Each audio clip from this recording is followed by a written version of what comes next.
Bonjour à tous. Dans cette séquence, je corrige l'exercice 5 du brevet des collèges pour la session 2022 pour la métropole.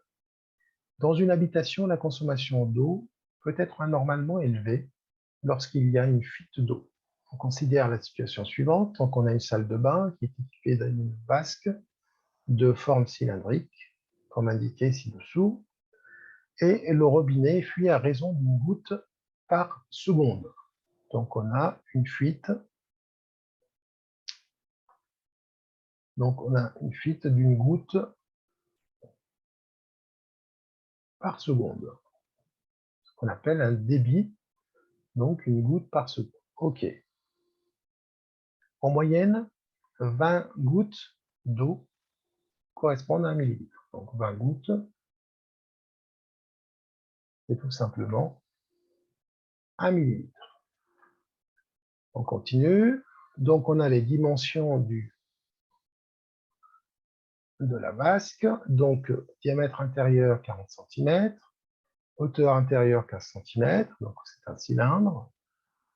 Et la masse, 25 kg, bon, encore. On a la formule du volume donnée en cadeau, pi fois rayon carré, donc l'aire de la base, un disque, fois la hauteur, et on nous dit qu'un décimètre cube, c'est 1 litre. Très bien. Première question. En raison de la fuite, montrez qu'il tombe 86 400 gouttes dans la vasque en une journée complète. Alors, en une journée complète, c'est 24 heures. Et donc, je sais que j'ai une goutte par seconde. Donc, si j'ai une goutte par seconde, donc je vais avoir une goutte fois 3600 secondes. Donc, ça, c'est en 1 heure. Donc, en 1 heure, je vais avoir une goutte fois 3600. Donc, j'aurai 3600 gouttes en 1 heure. Or, une journée complète, c'est 24 heures.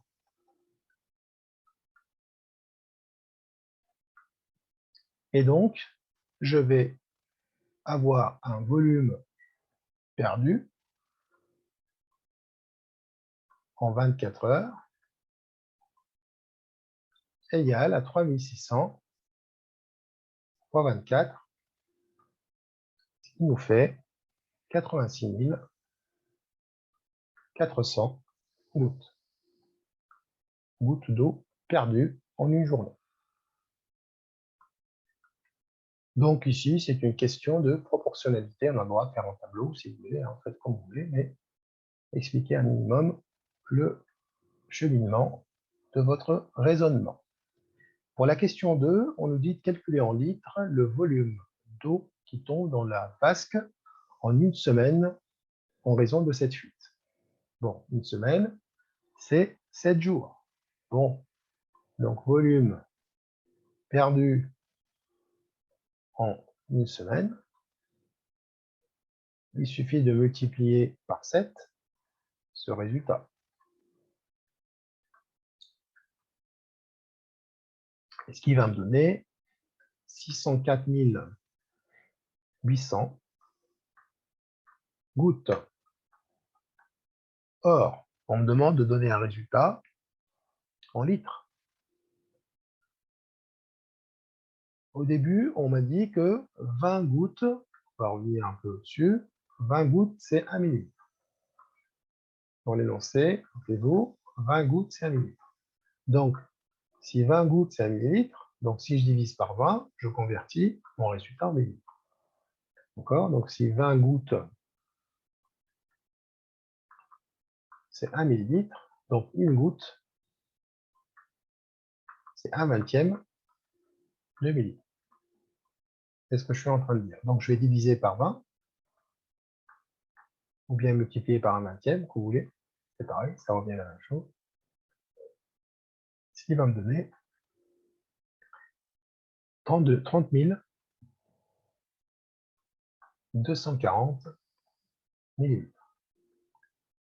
Donc, j'ai mon résultat en millilitres.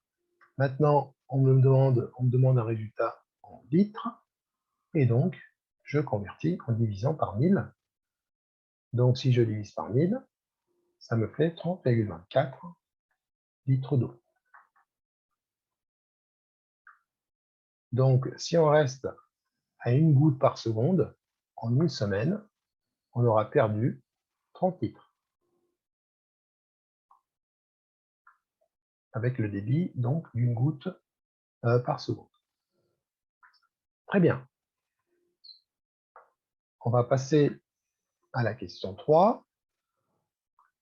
Montrer que la vasque a un volume de 18,85, donc 18,85 litres, arrondi au centième de litre, c'est-à-dire au centilitre près.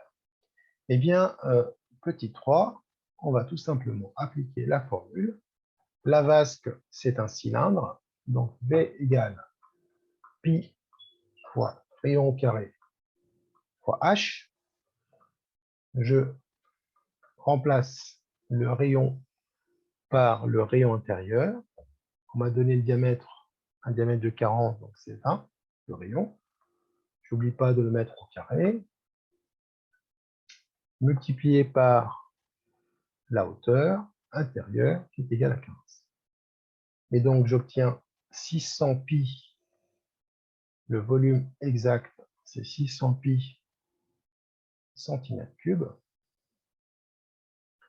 Or, un centimètre cube, c'est un millilitre. Donc 600 pi millilitres, ce qui va me donner environ égal 118 849,56 millilitres, ce qui nous fait 18,85, ce que je dois arrondir à cet endroit-là. D'accord, selon la consigne. Et donc, ce qui me fait 18 au centième de litre, je dois arrondir au centilitre, ce qui va me donner 18,85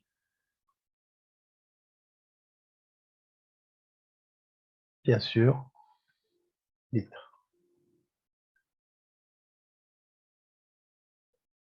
Donc, on arrive à la question 3. Donc, je reprends la question 3, que je ne vois plus. Voilà, donc montrer que la vasque a un volume de 18,85 litres avec un arrondi au centilitre près. On est bien en centième de litre, tout va bien. Passons maintenant à la question 4. L'évacuation de la vasque est fermée et le logement inoccupé pendant une semaine. L'eau va-t-elle déborder de la vasque? Justifiez la réponse. Donc, pour la question 4, on sait que le volume de la vasque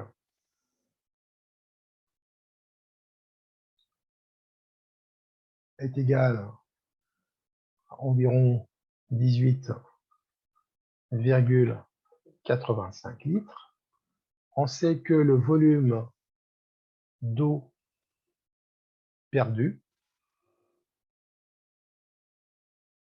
environ égal à 30,24 litres, qui est bien sûr supérieur à 18,85 litres, donc qui est le volume de la vasque, donc l'eau va forcément déborder. D'accord? Donc l'eau va déborder. D'accord? Puisqu'on va dépasser le volume de la vasque. Donc, du coup, forcément, l'eau va déborder. On arrive à la 5e et dernière question. À la fin du 19e siècle, la consommation domestique d'eau par habitant en France était d'environ 17 litres par jour.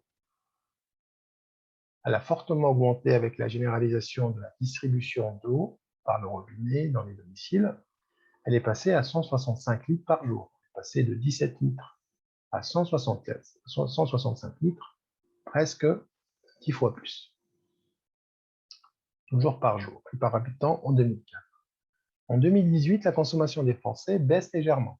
donc de 2004 à 2018, on observe une baisse de la consommation et donc on atteint 148 litres au lieu de 165 en 2004, donc 148 litres d'eau par jour et par habitant. Calculer le pourcentage de diminution de la consommation quotidienne d'eau par habitant entre 2004 et 2018. On arrondira ce pourcentage à l'unité. Donc, question 5. Donc, on est en train de calculer le pourcentage de baisse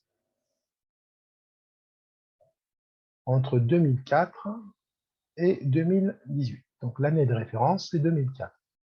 Alors, on va calculer donc du coup 165 moins 148 pour éviter un résultat négatif. Et mon année de référence, c'est 2004 et j'avais 165 litres. Donc 165 moins 148 sur 165. D'accord? Alors sinon, si ça vous embête, c'est pas gênant, puisque c'est une baisse. On va l'écrire autrement, ça marche aussi. Donc 148 moins 165. Donc on est passé de 165 à 148, donc on a une évolution négative, ce qui revient à une baisse. Multiplié par 100 pour l'exprimer en pourcentage. Donc j'aurai moins pour dire que j'ai une baisse de, donc on arrondit à l'unité, moins 10%. Donc on observe une baisse de 10% de la consommation quotidienne d'eau par habitant entre 2004 et 2018, on va l'écrire. Donc on observe une baisse, c'est ça la baisse, c'est le moins, de 10% de la consommation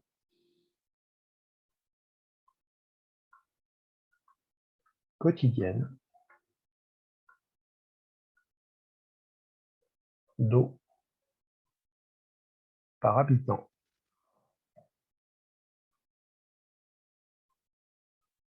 entre 2004 et 2018. Voilà. Nous arrivons donc à la fin de la correction du sujet des brevets des collèges pour la partie mathématique de la session 2022 pour la métropole. Merci pour votre attention et à très bientôt. Au revoir.